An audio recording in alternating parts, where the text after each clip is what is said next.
Hello, this is Ben Orooji, Senior Numismatist and Auctioneer here at Stack's Bowers Galleries, and I've got some really cool Exonumia here that I just pulled from our November 2021 Baltimore sale. Just some things that I thought were really cool and that I'd like to talk about today. So the first item that I have here for display is the kind of classic and always popular George Washington inaugural button, and I mean, these are really popular. Coming in brass, 33.8 millimeters. These were made to be worn at the inauguration of George Washington, our nation's first president. And you have the GW initials there at the center. Long live the president. And then on the reverse, we have the original shank, which is always wanted with these. A lot of times these are found by metal detectorists, and the shank is unfortunately often missing. Now this does happen to be one of the more common design types that J. Harold Cobb cataloged back in the day. But this specific variety, Cobb 5, is actually fairly scarce. We've only seen 2 of this variety in our archives. So a neat little item, estimated around 4,000 to 6,000 or so, and just really cool thing. Let's see. Next thing, let's go for the Harding Coolidge inaugural medal. These are neat. They are kind of considered the holy grail of inaugural medals. So it's the 1921 President Harding inaugural. This happens to be a gorgeous example. Glossy, very original toning.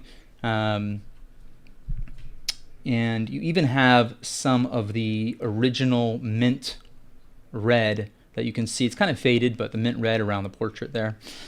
These aren't quite as famous as the 1905 Roosevelt inaugural medals that were accomplished by St. Gaudens, but these are exceptionally more rare.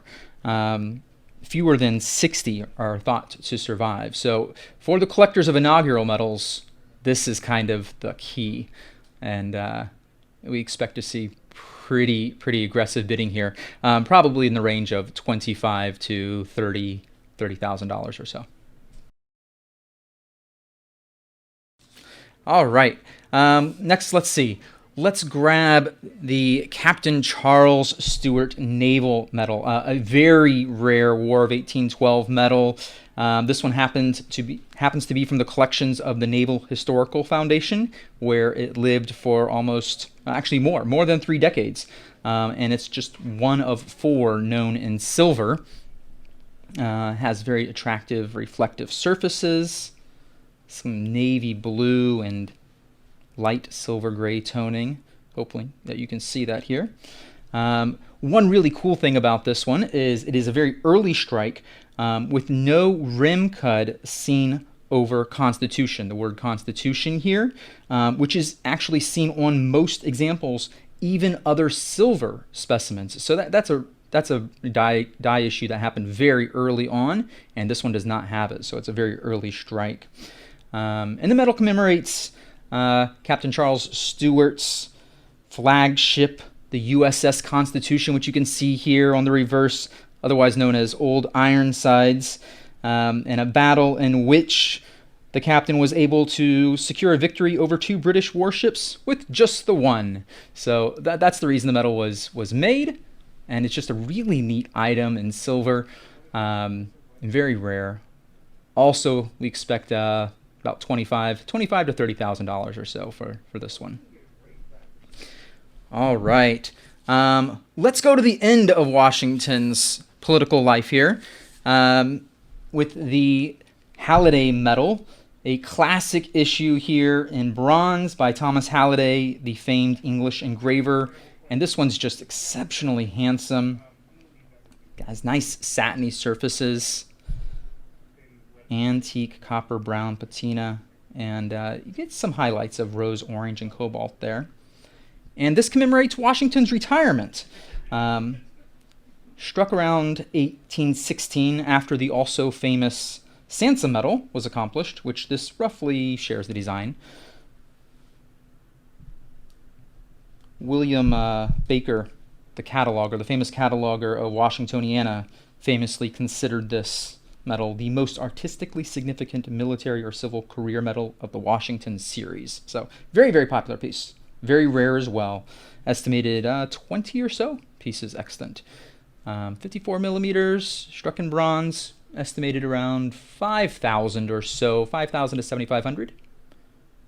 Very neat piece. Nice preservation. And finally, something on the more modern side, not quite as expensive, but just really neat, is this 1985 Society of Medalists medals. It is one of the most sought after in the SOM series, and I just want to show you how thick this guy is. It's 74 millimeters square and 24 millimeters thick. Gold and bronze, deep brown patina. This one happens to include the original box brochure, display stand, so that's always cool with collectors. And it was accomplished by Donald DeLue, who was 88 when he designed it. He would die just 3 years later after it was produced. And as you might be wondering, with a thickness like that, it actually required 14 blows from the dies. It was 100 ton per square inch pressure die, and it required a kneeling between each strike. Just a really neat design. It's called bursting the bounds. You got the guy trying to break through the confines there. So just a neat assortment of Exonumia from our sale. You have a lot of other really neat items. You know, we actually do have, I pointed to this inaugural, we do have the Roosevelt inaugural medal as well. Some really neat things, and I invite you to take a look at our Stack's Bowers website or your catalogs. And I think you'll find some really cool things there, and I hope to see you when I'm up on the podium, and I hope to see your bids.